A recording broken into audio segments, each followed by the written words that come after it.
Chris Hipkins. Mr Chairman, it would be very unparliamentary of me to use the phrase lies, damn lies and statistics when it comes to the contribution of the Minister, so I won't do that. But what I will do is inject some... Mr Chair.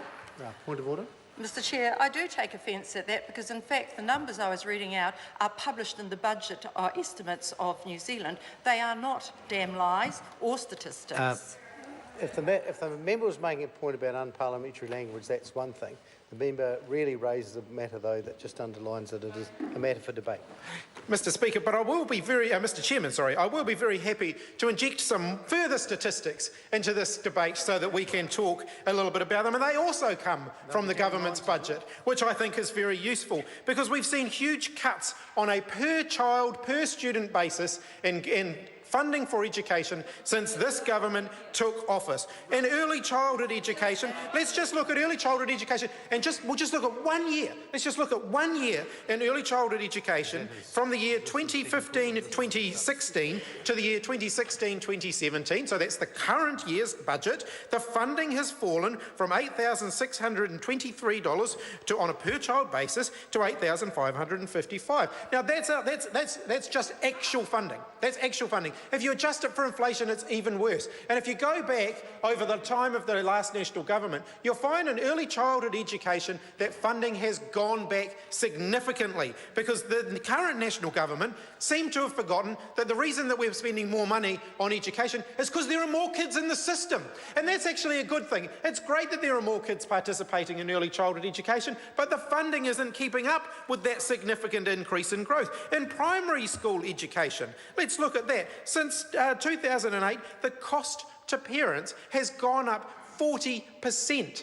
In the last couple of years, it has gone up at 10 times the rate of inflation. Parents are having to put more and more money into their kids' education because the government funding simply isn't keeping up. Let's look at the tertiary system, and Louise Upston touched on that earlier. $15 billion of student loan debt, up by 50% under this National Government. Fees have increased for those studying after school, post-school, by 41% during the time of this National Government. What has government funding done? It's gone up by 3%, barely even covering the rate of inflation. In fact, it probably doesn't cover the rate of inflation during that time. And we wonder why home ownership is falling amongst an entire generation of New Zealanders, the lay-by generation of New Zealanders who end their educational journey for a time when they leave post-school study and go into the workforce, saddled with a huge mountain of debt. There is a cartoon that I quite like, and it has a student returning home to his parents, a graduate returning home to his parents, with this huge sack on his back that represents the student loan debt he's got. And his parents are tutting on the doorway saying, when we started out with nothing. And this poor graduate is saying, trust me, I'd be quite happy to be starting out with nothing. Because the reality is graduates are, and it's not just at university, it's people leaving polytechs and other forms of post-school education, are starting out their working lives with a massive financial burden as a result of the student loan scheme, and this government are making it worse. This government aren't doing anything to address that. They cut eligibility for student loans. They have continued to increase fees. They have cut eligibility for student allowances to support people in their post-school study. It is simply not good enough. All of the rhetoric they say about wanting to give people a good start in life is just that. It is rhetoric, because they're not actually willing to follow that up with actions.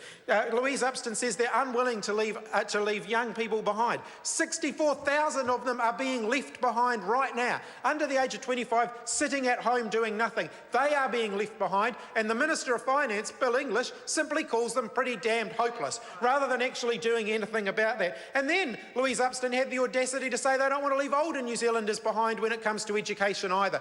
Tell that to Stephen Joyce, who cut all of the sorts of financial support for older New Zealanders who want to undertake some form of post-school study, tertiary study. Once you get to a certain age, according to Stephen Joyce, that's it.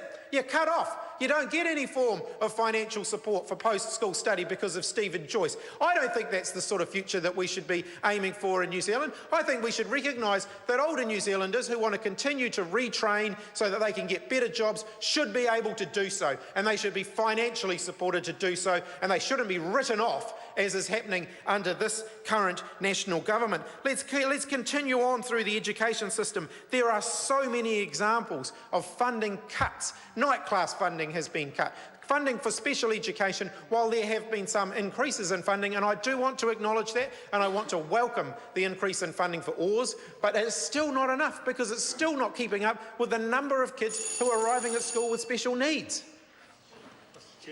I call